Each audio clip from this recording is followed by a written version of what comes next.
할아버지 고향 출시 목사, 아버지 고향 영주 목사, 작은아버지 양치우 목사의 뒤를 따라 3대째 목회를 이어가는 양진호 목사입니다. 우리가 오늘 빌레몬서를 보겠는데요.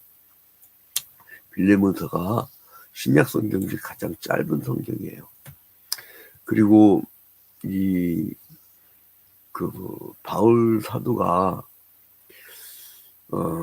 어디서 이제 이 서신을 썼는가, 이 문제에 논쟁이 많은데 어딘지 저도 솔직히 잘 모르겠어요. 근데 그 빌레몬서 1장 9절 10절에 보면 도리어 사람으로서 간구하노라 나이가 많은 나 바울은 지금 또 예수 그리스도를 위하여 갇힌 자 되어, 그러니까 아마 복음 전파하다가 이제 갇힌 것 같아요.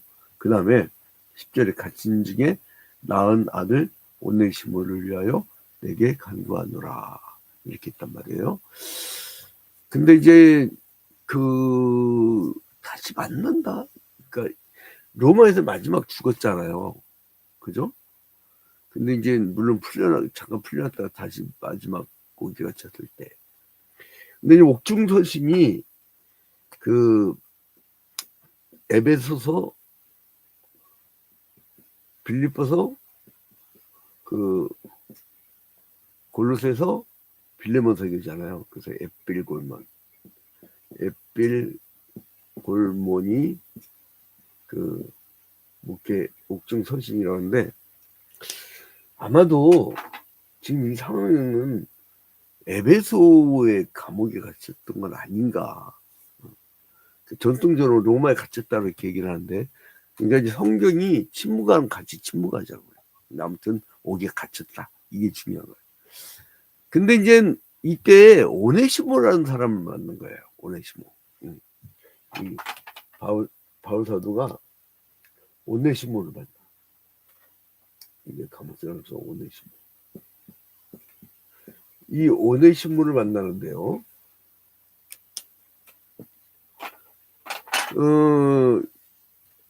이 오네시모가 뭔가 이 문제를 일으키고 온 사람이에요. 그러니까 이제 왜 갈라졌는지 모르겠어요. 이 골로새에 빌레몬이라는 사람이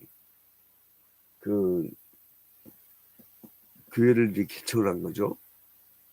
그때 이제 에바브라가 사역자로 오게 되는데, 근데 오네시모가 왜 이렇게 갈라져서 나오는지는 모르겠으나 11절에 보니까 뭐 어떤 사람 돈 훔쳐갔다 그러는데 그건 너무 나간 거고. 근데 11절에 보니까 그가 전에는 너에게 무익하였으나 이제는 나와 내게 유익함으로 너에게 그를 돌려보려니 그는 네 신복이라. 이런 거 보면 사람이 괜찮았던 사람 같아. 오네시모가 나쁜 사람 같지 않았어요.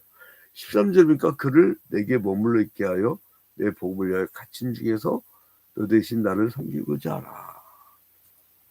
자, 이제 바울은 오네시모를 로마 주인 이 빌레몬에게 보내기로 결심하고 더 이상 노예가 아니라 사랑하는 형제로 받아들여라. 이렇게 권면한 것은 확실하죠. 그러니까 이게 빌레몬서를 쓴 게 첫 번째로는 오네시모에 대한 용서, 두 번째로는 그리스도의 정신에 따라서 노예 취급을 했던 사람들도 정죄하지 말고 형제로 받아들여라. 이거 굉장히 중요한 내용이에요. 이 당시 고대 노예제 시대거든. 노예를 마음껏 했습니다. 마음껏 죽여버리고 마음껏 부려먹고. 근데 같은 형제로 받아들이란 게 이 시대 사회 분위기에서 그게 통하겠냐고. 근데 그리스도교의 새로운 공동체는 코이노니아 공동체라. 코이노니아 공동체이기 때문에 이건 교제라는 얘기죠. 그래서 이 받아들여야 이거예요. 그러니까 이게 노예 신분의 형제에 대해서 그리스도인의 어떤 사랑과 용서의 정신을 제기하고 있는 거예요. 근데 이제 이 빌레몬의 그 사랑과 믿음을 먼저 칭찬을 하죠. 자, 여기서 보니까 1절에 그리스도 예수를 위하여 갇힌 자 된 바울과 및 형제 디모데는 우리의 사랑을 받는 자여 동역자인 빌레몬과, 자, 이게 굉장히 아꼈던 사람 같아요. 그죠? 그래서 이제 그래서 이제 이 자기의 동역자라고 하는 사랑과 믿음에 대한 칭찬을 해요. 그리고 빌레몬과 그 가정뿐만 아니라 그 집에 모이는 회중들을 통해 그 사랑을 이제 전하는 거죠. 자, 그래서 그 다음에 두 번째로는 오네시모, 노예했던 것 같아요. 오네시모를 위한 사도 바울이 강구를 해요. 그런데 오네시모를 종이 아니라 형제로 받아들여라. 이게 뭐 그 시대 당시에는 아주 혁명적인 얘기죠. 그 바울의 이제 개인적인 문제까지 나중에 얘기를 하다가 마무리하는데, 사실 오네시모는 뭔가 그 주인에게 그 손을 끼친 사람이죠. 그래서 도망친 것 같아. 근데 이제 그러니까 사람들이 막 도망쳤다 그러는데 뭐 이 당시에 뭐 그런 게 있겠나요? 근데 아무튼 뭔가 이 중재를 친 것 같아. 근데 바울이 겸손하게 중재인이라도 좀 받아줘라 이거예요. 그래서 이제 이 사람한테 부탁하면서 디모데를 얘기하는데, 자, 이제 우리가 이제 여기서 골로새서 1장 7절을 잠깐 볼 필요가 있어요. 골로새 1장 7절을 보니까 자, 이와 같이 우리와 함께 종된 사랑하는 에바브라에게 너희가 배웠나니 그는 너희를 위한 그리스도의 신실한 일꾼이요. 그러니까 이제 여기 또 에바브라도 등장해. 에바브라. 그러니까 이 빌레몬과 뭔가 에바브라가 골로새 교회에 굉장히 중요한 역할을 한 것 같아요. 근데 이제 이 오네시모가 뭔가 그 범죄려고 도망을 했던 것 같아요. 근데 이제 그 바울은 그래서 이번 도망갔던 오네시모를 용서해달라고. 이게 왜 복음에 대한 이야기가 많지 않은데 어떻게 성경이 들어왔나. 나도 이거 한번 고민해봤거든. 근데 이게요, 이것만큼 예수 그리스도의 십자가의 정신을 보여주는 책이 아마 드물 거예요. 아주 뭐 아가서는 무슨 연애 편지인데 그 하나님과 교회 관계를 얘기하잖아요. 신랑 신부의 관계를 얘기하면서 그와 마찬가지예요. 그래서 이제 오네시모를 형제로 받아주라고 하는 그 당시 고대 노예제 당시에 그 시대를 막 극복하는 그런 얘기고, 그래서 이제 바울이 자기가 갇힌 자 된 사람이라고 했어요. 자기 처지를.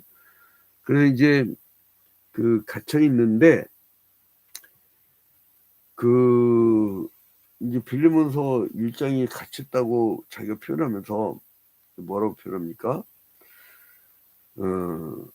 여기 갇혀 있는 사람이 있어요. 혼자 감옥에 간 것 같잖아. 1절에 보니까 그리스도 예수를 위하여 갇힌 자 된 바울과 및 형제 디모데는 우리의 사랑을 받는 자요 동역자인 빌레몬과 자매 아비아와 우리와 함께 병사된 아키포와 내 집에 있는 교회 편지하노니.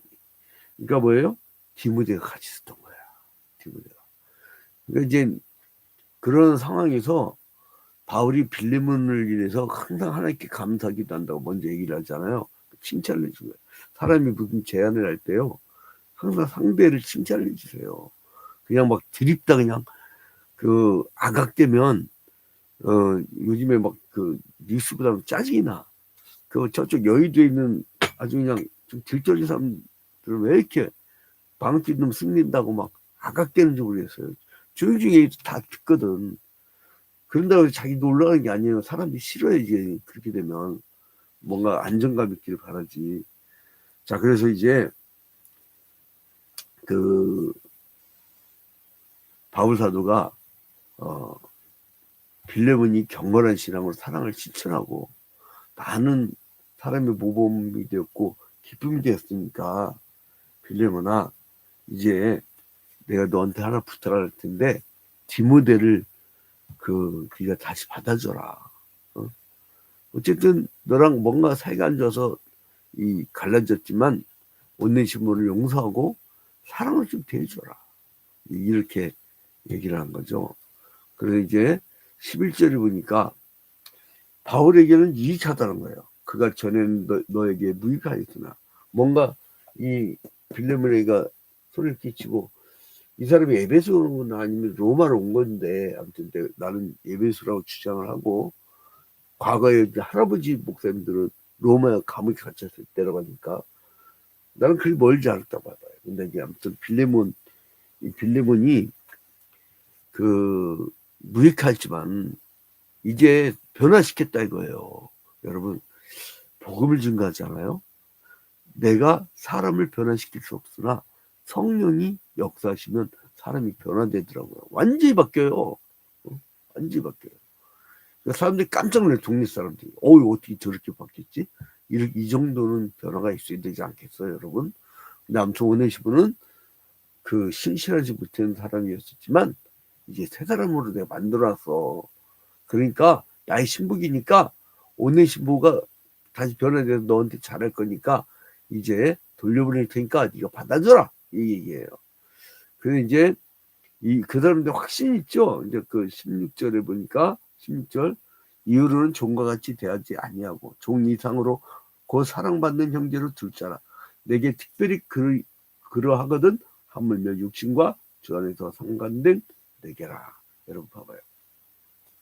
재밌는 일이 있는데, 이 종이란 말이 고대 노예제사에서 형제로 받아주래. 그리고 또 뭐예요? 종 이상으로 받아주래. 그 사랑하는 형제를 닮으란 거예요. 그러니까 이 그리스도교는요, 코이노니아 공동체예요. 차별이 없습니다. 원래는 차별금지법을 우리 기독교인들이 만들어야 되는데, 이게 이제 차별금지법은 뭐를 얘기하냐면, 과거에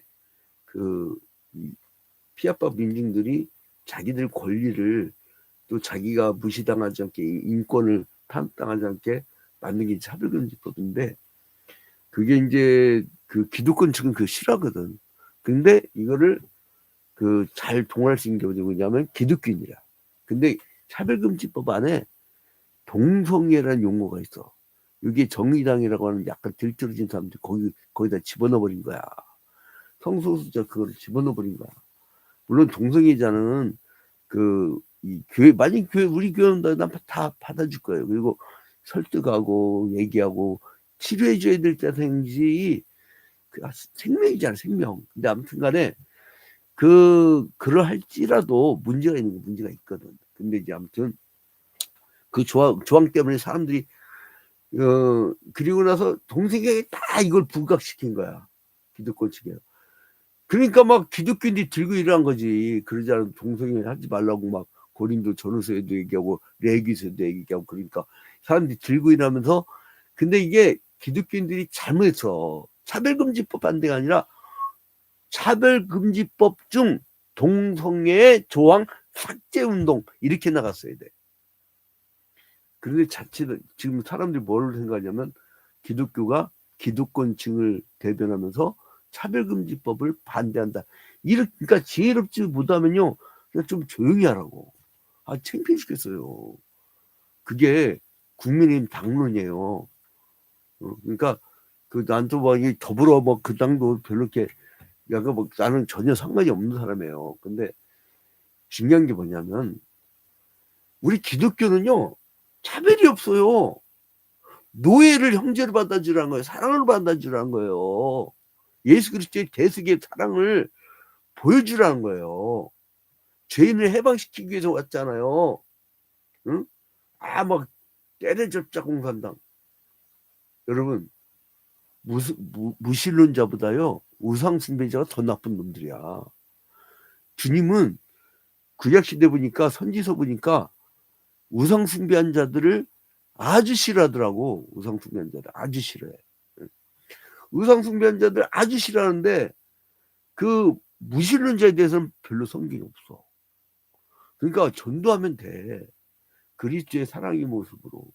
상대방 총칼을 들고 나가면 우리는 사랑으로 가는, 사랑으로. 사랑의 원자 폭탄을 터뜨려야 돼. 사랑으로. 평화로. 비폭력 무장으로. 그게 우리 그리스도의 멋있는 모습 아니에요? 자, 그래서 이제 결론을 맺겠습니다. 이 당시에는 도저히 있을 수 없는 그 형제의 공동체. 그게 바로 코이노니아 개념이란 거예요. 예수님의 제자들은 모두 하나님의 사랑과 은혜의 선물을 공유하는 동등한 동력자란 거. 평등 공동체. 그게 코이노니아예요. 요즘 코이노니아 그러니까 무슨 교회 1층 카페에서 커피 마시면서 서로 대화만 하고 그런 생각하는데 이 코이노니아는요. 원래 그 코이노니아의 개념은 차별이 없는 그리고 또한 그 모든 죄인들을 사랑해주고 새로운 공동체를 만들어가는 게 그게 코이노니아 개념입니다. 오늘 하루도 여러분 살아가는 곳곳마다 코이노니아가 이루어지는 여러분이 되시기를 주님의 이름으로 축원드립니다. 이 마귀 새끼들이 막 가득한 이 세상이야. 탐욕과 죄악과 이 마귀는 거짓의 압이라고 하잖아요. 그리고 또 막 거짓이 횡행하고 막 나 요즘에 그 무슨 내란 재판 보니까 다들 막 거짓말 최고의 학벌을 가진 사람들이 왜 이렇게 거짓말들 잘해. 모범보여지. 근데 아무튼 이 코이노니아 공동체로 우리가 새로운 공동체를 만들어가는 여러분 되시기를 주님 이름으로 축원드립니다. 주기도문으로 마칩니다.